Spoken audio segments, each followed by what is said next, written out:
परिस्थितियां जब सबसे बुरी होती हैं तब भी ईश्वर हमारे लिए कुछ ना कुछ भला ही सोच रहे होते हैं। जीवन में कई बार एक ऐसा समय आता है जब हमें लगता है कि सब कुछ खत्म हो गया, पर वास्तव में वो समय हमारे लिए सबसे बड़ा मोड़ साबित हो सकता है। आज की इस साखी से हम यही सीखने की कोशिश करेंगे। एक बार एक अमीर व्यक्ति एक दिन की छुट्टी के दौरान अपनी नाव लेकर अकेले ही समुद्र की सैर करने के लिए निकल पड़ा। समुद्र में कुछ दूर जाने के बाद अचानक एक भयंकर तूफान आ गया।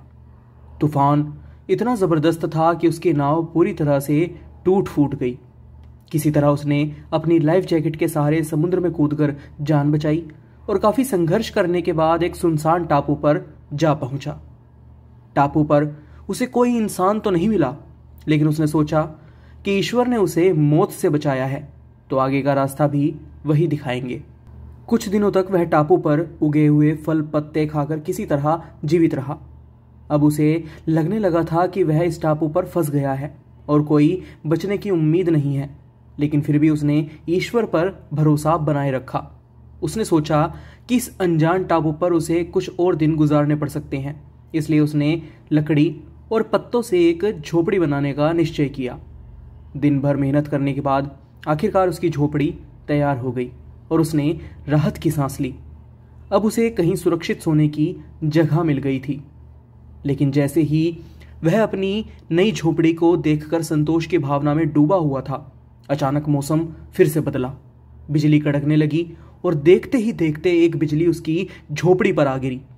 उसकी सारी मेहनत और आशा उस जलती हुई झोपड़ी के साथ खत्म हो गई। यह देखकर वह व्यक्ति टूट सा गया। उसे लगा कि अब उसके पास जीने का कोई साधन नहीं बचा। निराश होकर उसने आसमान की तरफ देखा और ईश्वर से सवाल किया कि हे परमात्मा, यह तेरा कैसा न्याय है? मैंने हमेशा आप पर विश्वास रखा, कभी किसी का बुरा नहीं चाहा, फिर आपने मेरी झोपड़ी क्यों जला दी? पहले तो मुझे इस टापू पर फंसा दिया और अब जो एक कुछ दिन गुजारने के लिए मैंने एक झोपड़ी बनाई थी उसको भी जला डाला। वह व्यक्ति अपनी हताशा में रोने लगा, यह सोचते हुए कि अब उसके पास कोई उम्मीद नहीं बची है। तभी अचानक समुद्र के किनारे पर एक नाव आकर रुकी। उसमें से दो व्यक्ति बाहर आए और बोले कि हम तुम्हें बचाने आए हैं।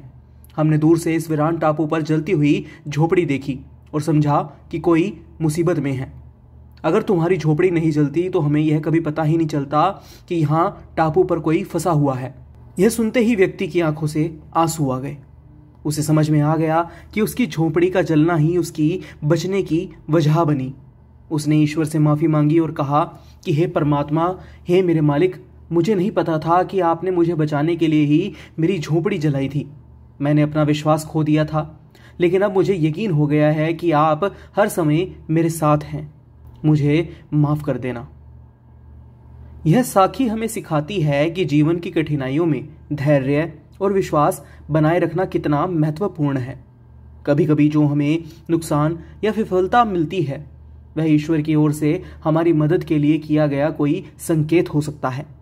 जब भी हमें लगे कि सब कुछ खत्म हो गया है, हमें अपने विश्वास को मजबूत रखना चाहिए, क्योंकि जो परिस्थितियां हमें निराश करती हैं वे ही हमें जीवन में आगे बढ़ने का रास्ता दिखा सकती हैं। आज की यह साखी आपको कैसी लगी? अपनी राय हमें कमेंट बॉक्स में ज़रूर बताइएगा। फिलहाल के लिए बस इतना ही। एक बार फिर से लौटेंगे एक नई साखी के साथ। तब तक के लिए राधा स्वामी जी।